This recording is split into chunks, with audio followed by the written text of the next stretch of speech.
नमस्कार शांति, कैसे हैं आप लोग। आशा करते हैं आप लोग काफ़ी मस्त होंगे, दुरुस्त होंगे। तो दोस्तों आज हम लेकर आए हैं बिहार एसएससी का प्रैक्टिस सेट नंबर 7। इसके पहले मैंने प्रैक्टिस सेट 6 को दे चुकी हैं, आप लोग नहीं पढ़े हैं तो जाकर पढ़ लीजिएगा।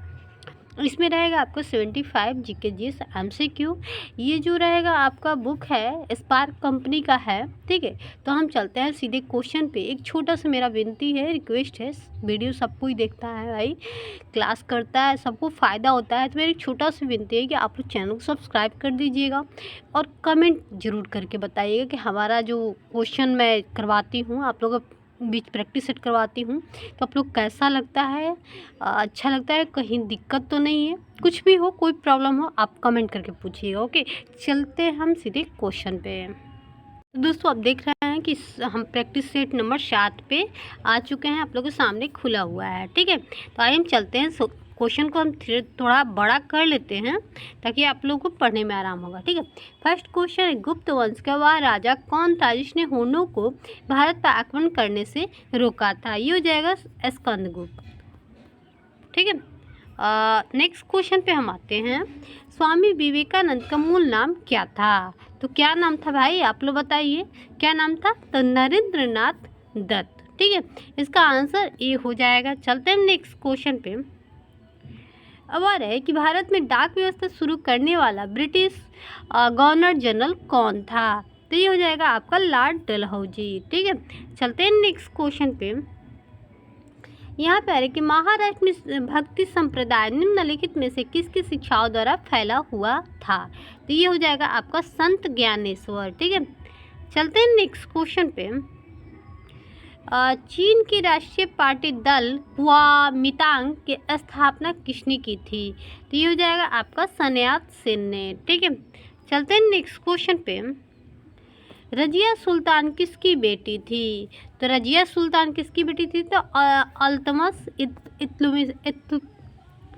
इल्तुतमिश की बेटी थी, ठीक है। चलते हैं नेक्स्ट क्वेश्चन पे। सिकंदर, अलेक्जेंडर और पोरस की सेनाओं ने निम्नलिखित में से किस नदी के आमने सामने वाले तट पर पड़ाव डाला था। तो ये हो जाएगा झेलम नदी के तट पे। चलते हैं नेक्स्ट क्वेश्चन पे। भारत में सर्वप्रथम सोने के सिक्के जारी करने वाला निम्नलिखित में से कौन था भाई।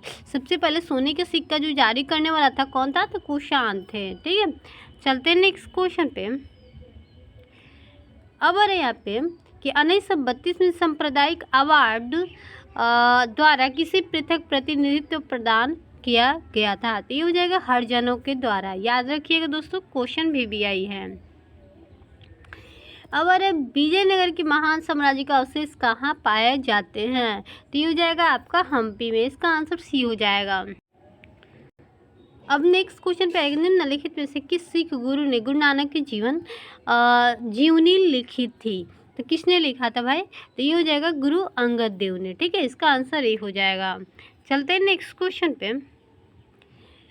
निम्नलिखित में से वह पुर्तगाली कौन था जिसने गोवा पर अधिकार किया था। तो ये हो जाएगा आपका अल्फांसो द अल्बुकुर्क, ठीक है। अब हम नेक्स्ट क्वेश्चन पे आएंगे, रोम शहर निम्नलिखित में से किस नदी के तट पर बसा हुआ है। तो ये हो जाएगा टाइबर। इसका आंसर बी हो जाएगा। अब है माले किसकी राजधानी है। माले जो है किसकी है, मालदीव की। इसका आंसर सी हो जाएगा। चलते हैं नेक्स्ट क्वेश्चन पे। निम्नलिखित में से किस राज्य में हट्टी सोने की खान है। सोने की खान स्थित है। तो ये जगह कर्नाटक में, ठीक है। अब निम्नलिखित में से वह नदी कौन सी है जो पूरब से पश्चिम में बहती है और ज्वार नंदमुख बेला संगम बनाती है। तो ये हो जाएगा आपका नर्मदा। इसका आंसर सी हो जाएगा। चलते हैं नेक्स्ट क्वेश्चन पे। भारत के पड़ोस में घोड़े की नाल जैसे आकार वाले मूंगे के द्वीप समूह है। तो भाई कहाँ पे है। तो ये हो जाएगा लक्षद्वीप में, ठीक है। चलते हैं नेक्स्ट क्वेश्चन पे। यहाँ पे आ रहा है कि विश्व में सर्वाधिक व्यस्त समुद्री व्यापार मार्ग कौन सा है। तो ये हो जाएगा आपका अटलांटिका महासागर। इसका आंसर ये हो जाएगा, ठीक है। उसके बाद आ रहा है कि विश्व का प्रसिद्ध सिरागंती वन्य प्राणी अभयारण्य कहाँ है भाई? तो ये हो जाएगा आपको तंजानिया में। चलते हैं नेक्स्ट क्वेश्चन पे कि विश्व में सबसे बड़ा गरावन वन निम्नलिखित में से कौन सा है? तो ये हो जाएगा सुंदरवन। इसका आंसर सी हो जाएगा। चलते हैं नेक्स्ट क्वेश्चन पे, कितने यावतर के साथ साथ अंतर्राष्ट्रीय दिनांक रेखा निर्धारित की जाती है? तो निर्धारित की जाती है कितने पर? तो ये क्या आता है 180 डिग्री पे। चलते हैं नेक्स्ट क्वेश्चन पे। अब आ रहा है विक्टोरिया प्रपात किस नदी पर है? किस नदी पे है? तो ये हो जाएगा जाम्बेजी नदी पे। चलते हैं नेक्स्ट क्वेश्चन पे। यहाँ पे निम्नलिखित में से वे दो राज्य कौन से हैं जिस लौटते हुए मानसून के दौरान प्राय चक्रवात लाते हैं? तो ये हो जाएगा आंध्र प्रदेश और उड़ीसा। ठीक है, चलते हैं नेक्स्ट क्वेश्चन पे। भारत में सबसे व्यापक रूप से पाई जाने वाली मृदा मिट्टी है कौन सी है भाई? तो ये हो जाएगा आपका जलोढ़ मृदा। ठीक है, इसका आंसर सी हो जाएगा। अब है भारत के संविधान में मौलिक अधिकार है। तो भारत के संविधान में मौलिक अधिकार है, तो ये हो जाएगा इसका मूल संविधान के हिस्सा थे। ठीक है, अब है 26 नंबर, भारत के उच्चतम न्यायालय के न्यायाधीशों की सेवानिवृत्ति आयु है तो क्या है? तो ये हो जाएगा आपका 65 वर्ष। इसका आंसर डी हो जाएगा। अब निम्नलिखित में से भारत पर पहली बार आक्रमण करने वाले कौन थे? तो ये हो जाएगा आपका अरब। इसका आंसर सी हो जाएगा। अब आ रहा है 28 नंबर क्वेश्चन है, निम्नलिखित में से वह कौन से रीत है जो न्यायालयों में और निगमों में सरकारी कर्मचारी या व्यक्तियों की उनके द्वारा लोक कर्तव्य निष्पादित किए जाने वाले निर्देश देते हुए जारी की जाती है? तो ये हो जाएगा आपका हो जाएगा परमादेश रीत। ठीक है, ध्यान में रखिएगा, थोड़ा छोटा कर लेते हैं। निम्न में से भारत के वह राष्ट्रपति कौन थे जो 2 बार राष्ट्रपति के पद पे रहे? भाई कौन है जो राष्ट्रपति के पद पे 2 बार रहे हैं? तो बाबू राजेंद्र प्रसाद। कहाँ के रहने वाले हैं भाई? तो जीरादेई के, सिवान जिला के। ठीक है, अब आते हम नेक्स्ट क्वेश्चन में। भारत में संपत्ति के अधिकार को अब माना जाता है, क्या माना जाता है भाई संपत्ति के अधिकार को? तो कानूनी अधिकार माना जाता है। चलते हैं नेक्स्ट क्वेश्चन पे। यहाँ पे लोकप्रिय प्रभुसत्ता का समर्थन किया था, किसने किया था भाई? तो ये किए थे आपका रूसो ने। ठीक है, इसका आंसर ये हो जाएगा। चलते हैं नेक्स्ट क्वेश्चन पे। किसी अधिनियम संविधान का सबसे पहला उदाहरण है तो क्या है दोस्तों? ये हो जाएगा अमेरिकी संविधान। ठीक है, नेक्स्ट क्वेश्चन पे हम आते हैं।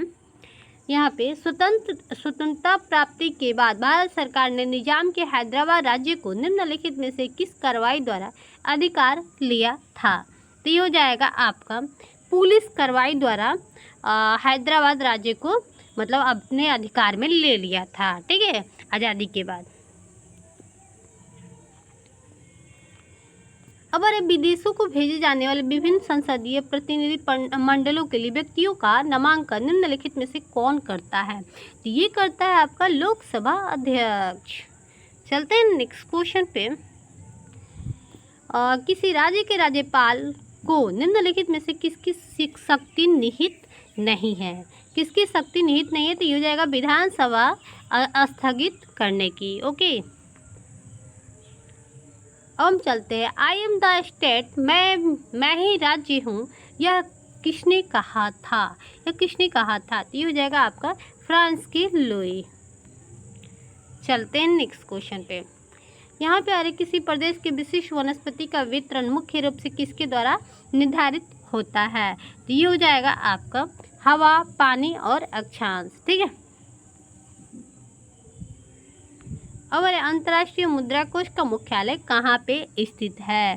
तो ये हो जाएगा आपका वाशिंगटन। ठीक है, अब निम्नलिखित में से वह कौन सा देश संयुक्त राष्ट्र सुरक्षा परिषद के अस्थायी सदस्य नहीं है। अस्थायी सदस्य नहीं है भाई, कौन नहीं है? तो ये हो जाएगा आपका जर्मनी। ठीक है, याद रखिएगा। चलते हैं नेक्स्ट क्वेश्चन पे। अब अगर सकल राष्ट्रीय उत्पाद से तात्पर्य है तो क्या है? तो ये हो जाएगा किसी नियत अवधि के लिए कुल राष्ट्रीय उत्पाद का मुद्रा मूल्य। ठीक है, अब हमारे नेक्स्ट क्वेश्चन पे बैंक द्रव्य से तात्पर्य क्या है भाई? तो ये हो जाएगा करेंसी नोट। इसका आंसर ये हो जाएगा।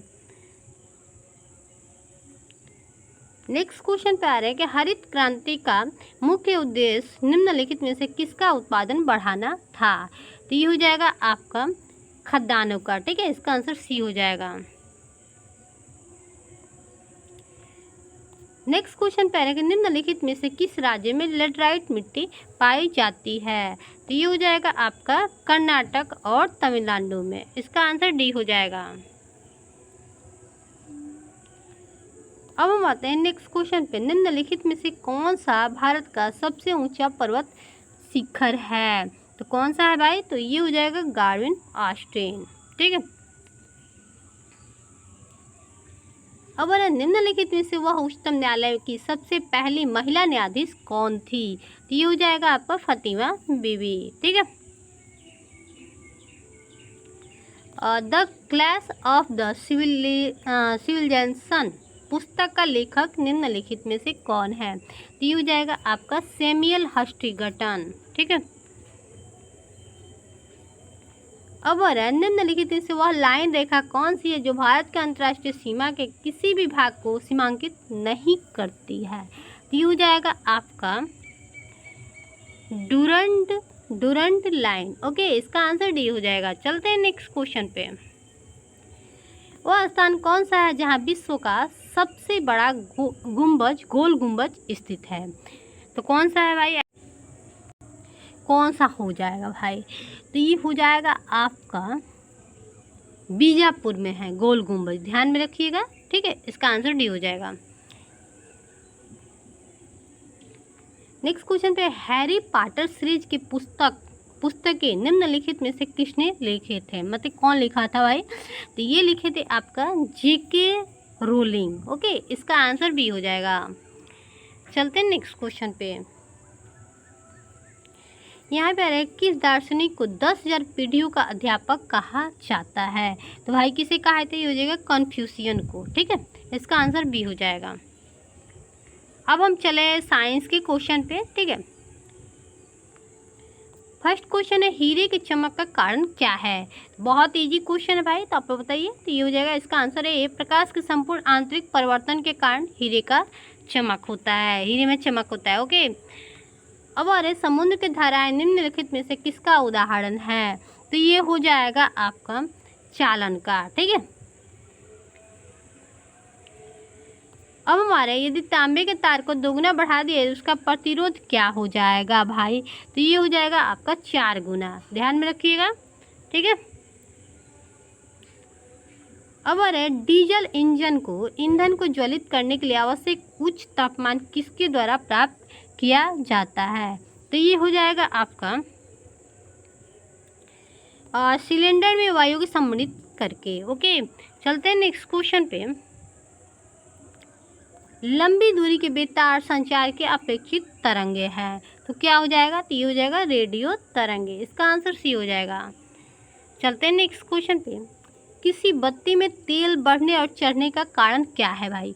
जब हम किसी लालटेन में ये क्या बोलते हैं तेल डालकर और जलाते हैं, अब तो लाइट सबके यहाँ आ गया है, लेकिन पहले नहीं था। तो जब डाला जाता है तो तेल क्या होता है ऊपर चढ़ता था तो पूरा लाइट करता था। ठीक है, बढ़ने और चढ़ने का। तो उसका कारण क्या है, आइए हम समझते हैं इसका। तो कारण जो होता है तेल का पृष्ठ तनाव के कारण बत्ती का तेल जो होता है बढ़ता है और चढ़ता है। ओके, चलते हैं नेक्स्ट क्वेश्चन पे। प्रतिदीप्त नालिका ट्यूब में प्रारंभ में उत्पन्न विकिरण होता है भाई, किसके कारण होता है? तो ये हो जाएगा आपका परावैगनीकरण। ठीक है, अब ये प्रयोगशाला में सिल्वर नाइट्रेट घोल को ब्राउन बोतल में रखा जाता है, क्यों रखा जाता है भाई? आइए हम समझ लेते हैं। ये हो जाएगा ब्राउन बोतलों में प्रकाश गुजरने का रास्ता क्या हो जाता है, बंद हो जाता है। ठीक है, अब नेक्स्ट क्वेश्चन पे आते हैं। निम्नलिखित में से वह कौन सा अम्ल है जो मूलतः कार्बनिक नहीं होता है? तो नहीं होता है, ये हो जाएगा आपका सल्फ्यूरिक अम्ल। इसका आंसर बी हो जाएगा। चलते हैं नेक्स्ट क्वेश्चन पे। सीसा पेंसिल लेड पेंसिल में होता है तो क्या होता है भाई? तो ग्रेफाइट होता है, ध्यान में रखिएगा। ठीक है, अब अरे प्रातःकालीन धूप में मानव शरीर में कौन सा विटामिन उत्पन्न होता है? भाई धूप से कौन सा हम लोग को विटामिन मिलता है? तो आप लोगों को पता होगा कि डॉक्टर बोलता है जब कैल्शियम की कमी हो जाता है तो डॉक्टर बोलता है कि धूप सेकने के लिए, तो विटामिन डी मिलता है हम लोग को। जब हम लोग धूप में बैठते हैं तो हम लोग विटामिन डी प्राप्त होता है। ओके, अब आते हैं टाका सोल्डर मिश्र धातु है भाई। टाका सोल्डर मिश्र धातु है किसका है? तो टीन और सीसा का। याद रखिए इसका आंसर सी हो जाएगा। अब हम चलते हैं निम्नलिखित में से वह वे दो तत्व कौन से हैं जिसका ट्रांजिस्टर उद्योग में व्यापक रूप से प्रयोग किए जाते हैं? तो ये हो जाएगा आपका सिलिकॉन और जर्मोनियम। इसका आंसर ये हो जाएगा। अब हम नेक्स्ट क्वेश्चन पे, हड्डी का प्रयोग उर्वरक के रूप में किया जाता है क्योंकि इसमें पौधा पोषक तत्व होता है, तो क्या हो जाएगा? तो ये हो जाएगा आपका फास्फोरस होता है। ठीक है, याद रखिएगा। ठीक है, इसलिए हड्डी का प्रयोग उर्वरक के रूप में किया जाता है। अब सूर्य की ऊर्जा का मुख्य कारण क्या है? सूर्य की ऊर्जा जो होता है उसका मुख्य कारण क्या है? तो नाभिकीय संलयन। ठीक है, इसका आंसर डी हो जाएगा। अब नेक्स्ट क्वेश्चन पे हम आते हैं कि पौधा ऊर्जा छोड़ता है। पौधा जो होता है ऊर्जा छोड़ता है क्या चीज़ में? तो श्वसन में। वो भी सांस लेता है भाई, ऐसा कुछ नहीं है। 67 नंबर क्वेश्चन है, पौधे किस भाग में हल्दी प्राप्त होती है भाई? तो आप लोग बताइए फटाफट, बहुत इजी क्वेश्चन है। तो इसे हो जाए तने से हम लोग को हल्दी प्राप्त होता है, ध्यान में रखिएगा। ओके, अब हम चलते हैं अनुवांशिकी यूनिट अर्थात जीन होते हैं भाई, तो किस में होते हैं? तो ये होते हैं आपका गुणसूत्र क्रोमोसोम में। इसका आंसर बी हो जाएगा। अब आता है निम्नलिखित में से वह तेल कौन सा है जिसमें ड्रॉप्सी और जलशोक पाया जाता है? तो कौन सा होता है भाई? तो आइए हम समझ लेते हैं क्या होगा। ये हो जाएगा आजमोनी तेल। ओके, इसका आंसर डी हो जाएगा। चलते हैं नेक्स्ट क्वेश्चन पे। यहाँ पे आ रहा है कि निम्नलिखित में से वह रुधिर वाहिका कौन सी है जो जिगर को ऑक्सीजन रुधिर ले जाने का काम करती है? तो ये हो जाएगा आपका यकृत। ठीक है, यकृत मतलब लीवर होता है। लीवर को हम लोग हिंदी में बोलते हैं यकृत। ठीक है, बहुत सारे लोग होते हैं ना कि लीवर का लीवर समझते हैं लेकिन यकृत नहीं समझते। ये नहीं पता है उन लोग को कि लीवर को हिंदी में बोलते हैं यकृत। ठीक है, निम्नलिखित में से किस कोशिका से इंसुलिन प्राप्त होता है? तो किससे प्राप्त होता है? बीटा कोशिका से। ओके, चलते हैं नेक्स्ट क्वेश्चन पे। अब अरे मानव शरीर में वसा जमा होता है तो भाई कहाँ होता है जमा? तो ये हो जाएगा वसा उत्तक में। ठीक है, अब अरे किसकी उपस्थिति में रुधिर वाहिनियों में रक्त आंतचित क्लोट नहीं होता है? तो क्लोट नहीं होता है, ये हो जाएगा आपका हेपेरिन की उपस्थिति में। ठीक है,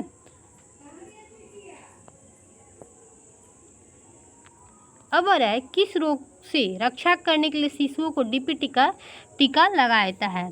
तो बताइए आप लोग, किस रोग से रक्षा करने के लिए डीपी टीका लगाया जाता है? तो ये हो जाएगा आपका रोहिणी। ठीक है, कुकुर खांसी और टेटनेस से बचने के लिए बच्चों को डीपीटी का टीका लगाया जाता है। ठीक है, ध्यान में रखिएगा। अब अरे गुद्दे में तो समझते हैं किडनी होता है, लेकिन वीक मतलब भी किडनी होता है। गुद्दा का कुछ और होगा, एक मिनट, किडनी ही होगा। ठीक है, तो गुद्दे को रक्त पूर्ति प्राप्त करने वाला रुधिर वाहिका है, तो क्या होगा भाई? तो लग रहा है किडनी का ही कोई भाई है, ऐसे रिलेटेड हम पढ़े थे। हाँ देखिए, वीक धमनी मतलब उससे मिला जुला हुआ है किडनी से ही, तो किडनी का मतलब हिंदी में बोलते हैं वीक। ठीक है, पता चल गया। चलिए, इसका आंसर ये हो जाएगा। दोस्तों आप लोग का प्रैक्टिस सेट यहीं पे समाप्त होता है। ठीक है, तो फिर हम मिलते हैं नेक्स्ट वीडियो में, तब तक के लिए बाय।